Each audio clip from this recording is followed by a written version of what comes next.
மகாநதி நேற்று புறமும் இடத்த எல்லாம் சுற்றி பார்த்துட்டு இருக்காங்க. எல்லாருமே நல்ல இடமா தான் வாங்கி போட்டிருக்கோம் அப்படின்ட்டு பேசிகிட்டு இருக்காங்க. இன்னும் அடுத்த புறமோ இது மகாநதியில் அடுத்த புறமோ இது எல்லாத்தையும் பேசிட்டு இடத்தெல்லாம் பார்த்துட்டு அப்பயே வாங்கி போட்டா இப்போ இது என்ன விலைக்கு போகுது அத்தை அப்படின்ட்டு சாரதா கேட்க, அது ஒன்று 1.25 போகுதுடி. 1.25னா எவ்வளோ? 1 லட்சம் அத்தை.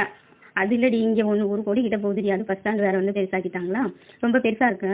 அதனால இங்கே எப்படியும் 1.25 போகும்டி அப்படின்னு அவங்க சின்ன மாமியார் சொல்கிறாங்க சாரதாட்ட. சரி அதான் அவன் தேடி வந்திருக்கான் காசு கிடைக்கும்னு சொல்லிட்டு.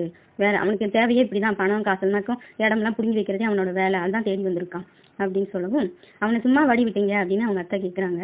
இப்போ தான் போலீஸில் பிடிச்சி கொடுத்துருக்காங்க. அவன் என்னென்ன பண்ணான் என் மகனுக்கு என் புருஷனுக்கு அதெல்லாம் சொல்லி தான் அவனை போலீஸில் பிடிச்சி கொடுத்துருக்கு. இந்த இவங்களையும் மதினியும் கொண்டு போய் 25 வருஷமாக வச்சிருந்தால, அதனால எல்லா கேஸையும் போட்டு அவனுக்கு தான் உள்ளே தள்ளியிருக்காங்க. சொத்தெல்லாம் வாங்கியாச்சு அப்படின்னவும், அப்படியா நல்லதா போச்சுடி அப்படின்னு அவங்க அத்தை சொல்ல, சரி சாரதா இன்னைக்கு இருந்துட்டு நாளைக்கு போங்க அப்படின்னு சொல்லணும்.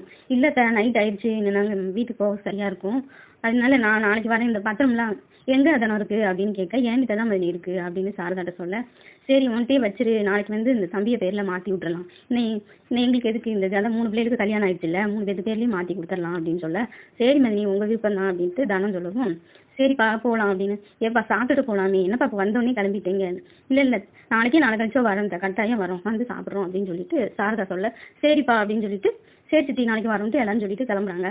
கிளம்பி கொடைக்கானலுக்கு போகலான்னு இருக்க அது வெளியே வரவும், வண்டி எடுத்துகிட்டு வெளியே வரவும், ஆமாப்பா பாட்டி இங்கே அத்தை வீடு இருக்குன்னு சொன்னாங்களே அப்படின்னு. ஆமாப்பா என் தங்கச்சி இங்கே தான் இருக்குது அப்படின்னு சந்திரன் சொல்ல, அப்போ போய் பார்க்கலாம்லப்பா, பேசாமல் இருக்கீங்க, இத்தனை வருஷம் ஆயிடுச்சு, போகவும் சொந்த வீட்டில் தான் இருந்துச்சு, ஆனால் இப்போ எங்கே என்னன்னு தெரியலையப்பா, ஃபோன் நம்பர் கூட கிடையாது நம்மகிட்ட அப்படின்னு சந்திரன் சொல்கிறாரு. இருந்தாலும் வாங்கப்பா போய் பார்த்துட்டு போகலாம் அப்படின்னு சொல்லவும், உங்களுக்கு வீடு தெரியுங்களா, அதெல்லாம் தெரியும்டா அப்படின்னு சொல்லவும், சரி வாங்க ஒரு இடத்துக்கு பார்த்துட்டு போகலாம் அப்படின்னு சொல்லிட்டு எல்லாருமே அங்கே போகிறாங்க டவுனுக்குள்ளே. அங்கே எங்கேப்பா அவங்க வீடுன்னு விஜய் கேட்க, தெற்கு வாசல் பக்கம் தான்ப்பா இருந்துச்சு அப்படின்னு சொல்லிட்டு, அப்போ அதே மாதிரி நேர் ரோடுங்கிறதுனால தெற்கு வாசலுக்கு வண்டியை விட்டு நேராக அங்கே போய் உள்ள ஒரு 5-6 வீடு தள்ளி தான்ப்பா அவங்க வீடு இருந்துச்சு அப்படின்னு சொல்கிறாப்புல. சரின்ட்டு உள்ளே போகிறாங்க. வண்டி எடுத்துகிட்டு உள்ளே போனால் அங்கே அதே மாதிரி தான் பேர் போட்டு சந்திரன் இல்லைன்னு சொல்லி ஏதோ போட்டிருக்காமா. அங்கே போய் இறங்கினோடனே கதவு தட்டி பெல்லு போடவும் அவங்க திறக்கிறாங்க. தங்கச்சி தான் திறக்குது. அண்ணன்னு சொல்லிட்டு கட்டி பிடிச்சிட்டு அழுகுது தங்கச்சி. எப்படிமா இருக்க அப்படின்னு. அண்ணா நீ உனக்கு என்னமோ ஆச்சு, அன்னைக்கு ஆச்சுன்னு சொன்னாங்களேண்ணா அப்படின்னு. சரி வா அழுகாது வா உள்ளே போய் பேசலாம் அப்படின்னு சொல்லிட்டு எல்லாரும் கூட்டிகிட்டு போகிறாங்க. வாங்க அப்படின்ட்டு எல்லாத்தையும் உள்ளே வர சொல்லிட்டு உட்கார வச்சு தண்ணியெல்லாம் கொடுத்து, என்னென்னா ஆச்சு, ஏன் இப்படி, எங்கே இருந்து இத்தனை வருஷம் அப்படின்னு கேட்க, இப்போ தான் இந்த மாதிரி இடம் வாங்கி போட்டதில்லை, அவங்களுக்கு தெரிஞ்சு போய் ஒருத்தன் திருடன் தான் சொல்லணும். அவன் கூட்டிகிட்டு போய் எங்களை ஒரு 25 வருஷம் ரூமில் போட்டு அடைச்சி வச்சு எங்கள் சொத்தெல்லாம் அவன் அனுபவிச்சுட்டு இருந்தான். இப்போ தான் இந்த விஜயோட ஃப்ரெண்டெல்லாம் சேர்ந்து அவன் ரொம்ப டார்ச்சர் கொடுக்குறான், விஜய்க்கும்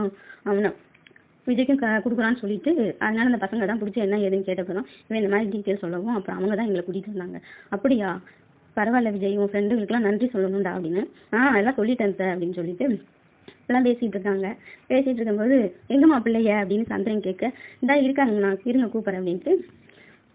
பொண்ணு பேர் என்ன பேருமானா கார்த்தியா, பசங்க செந்தில் ஜீவா தானே அப்படின்னவும், ஆமாண்ணா அப்படின்னு சொல்லிட்டு, எங்கே மாப்பிள்ளையை காணோம் அப்படின்னா கடையில் இருக்காருண்ணா அப்படின்னு சொல்லவும், சரி கூப்பிடு அப்படின்னு சொல்லிட்டு பிள்ளைகளை அப்புறம் கூப்பிட்றாங்க.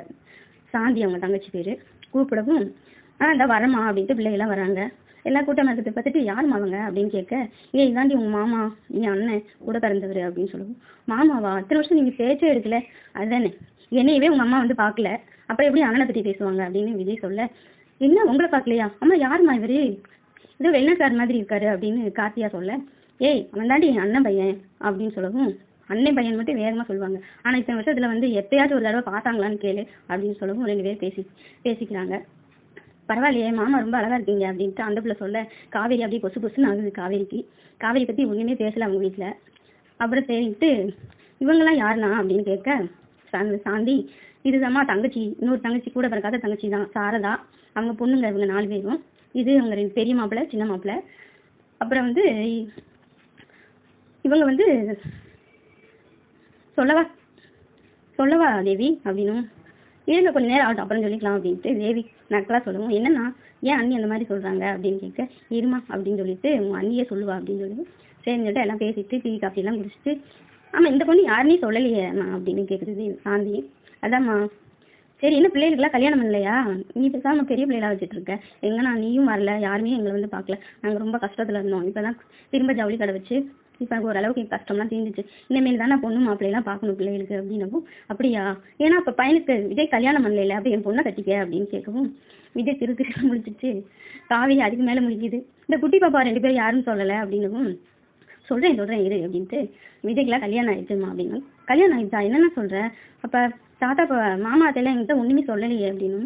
நான் எங்களுக்கே தெரியாதுமா அவன் கல்யாணம் பண்ணிட்டு வந்தது, திடீர்னு கல்யாணம் பண்ணிட்டு வந்து நின்னா அப்படின்ட்டு தாத்தா சொல்லவும், என்ன மாமா சொல்கிறீங்க? ஆமாம்மா, அவன் திடீர்னு இந்த பொண்ணை கல்யாணம் பண்ணிட்டு வந்தான், இந்த எல்லாம் பேசி காவேரி இந்த பிள்ளை பேர் அப்படின்னும். அப்படியா, இது அவன் பொண்ணு தான் அப்படின்னு.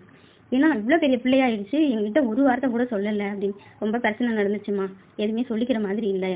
இப்போ தான் தேவியும் சந்திரன் வரவும் தான் அந்த பிரச்சனைக்கெலாம் என்ன காரணம்னே தெரிஞ்சிச்சு எங்களுக்கு அப்படின்னு. அப்படியா அப்படின்னு சொல்லி கேட்க, இதுக்கப்புறம் நாளைக்கு பார்க்கலாம்.